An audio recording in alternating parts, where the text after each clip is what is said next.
This trick is done with a mixed up deck of cards. You can let the spectator shuffle as much as they want. In fact, you can borrow this deck from the spectator to do the trick. I'll have them select a random card from the center of the pack, and you look away while they look at their card. Then you place their card back somewhere in the center of the deck, and you're going to shuffle the cards to really lose it in there. So you don't know where the card is, they don't know where the card is. It's lost somewhere in the deck. Now you're going to do something that generally magicians won't do, and that's take half the deck face up and shuffle into half the deck face down, making a complete mess out of this deck. So now if I were to cut the cards anywhere and kind of put them on the table, you'd see that there's some face up, some face down. These cards are a real mess. And if I were to just cut anywhere, 50-50 chance that I might get a face up card. If I cut again, I might get a face down card. Cards are just upside down, face up. The deck is a real mess. But all I have to do is one wave over the top of the cards. No fancy cuts, no shuffles, and I've fixed the order of the entire deck. They're all facing the right direction except for one card, and that is the selected card. So this is Dai Vernon's version of Triumph using the Zorro Shuffle. Slightly different than some other versions you might have seen out there. This looks very similar to what I've shown as the Drunk Shuffle in the past, but the main difference is this one is done on the table. It's a little bit cleaner than the Drunk Shuffle. But what's great about this trick is there really is no setup. It really is a mixed up deck of cards. The selection really is a free selection, and you don't ever see that card. We'll look at it together just for the sake of this video. We got the Ace of Hearts this time. Now when I place the card back into the deck somewhere on the center, I'm not going to push it straight in. I'm going to push on an angle so that when it closes up from the back, you'll see that I can now see that card.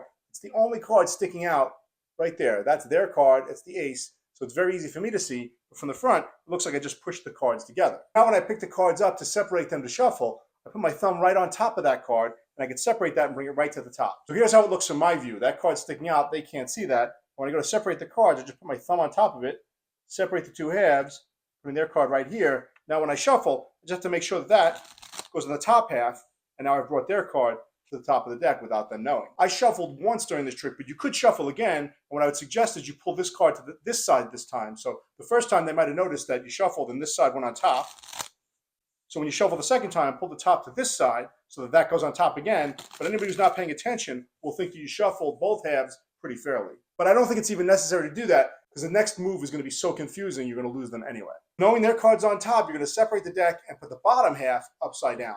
And then you're going to perform a Zorro Shuffle. It looks something like this, and I'll explain what it is in a second. So it looks like you're just shuffling the cards together, and then you're going to mix them into each other. What I did now is separated the deck into half down, half face up, and one card face down, which happens to be their card on top. I'll teach the Zorro Shuffle at the end of this video, but I want to continue with the trick from here. So now they think the cards are all mixed up. You're going to show them that they are by taking about half the cards, but you want to grab somewhere in the portion that's face up. So you don't want to grab past here. You want to grab somewhere above that portion.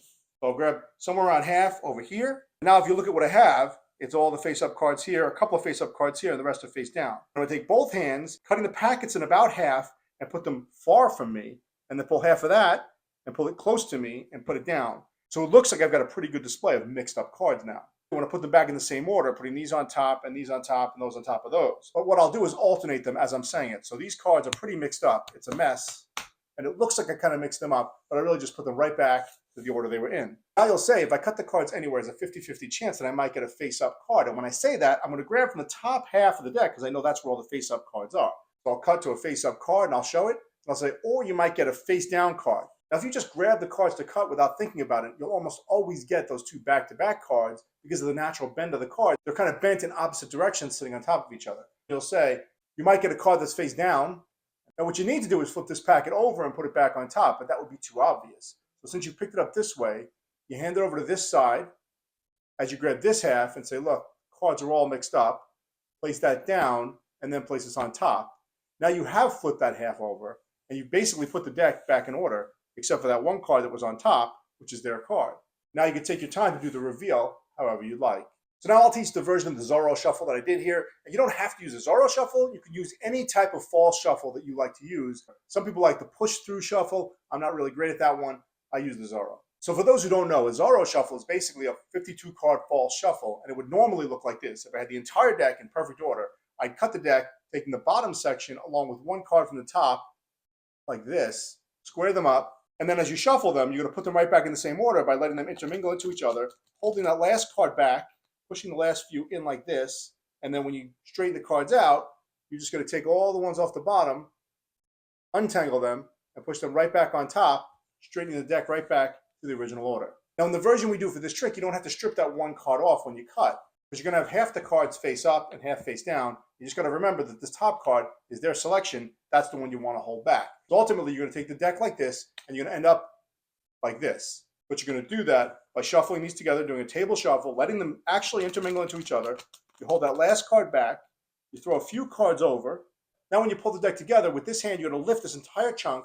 As you turn it forward, they disentangle from each other, and then you just lift it up, and you just push it back underneath under the guise of straightening out the deck. Now, it's pretty obvious when you know what I'm doing, but when you do this in regular motion, it does look pretty convincing because the cards just seem to be all kind of mixed up.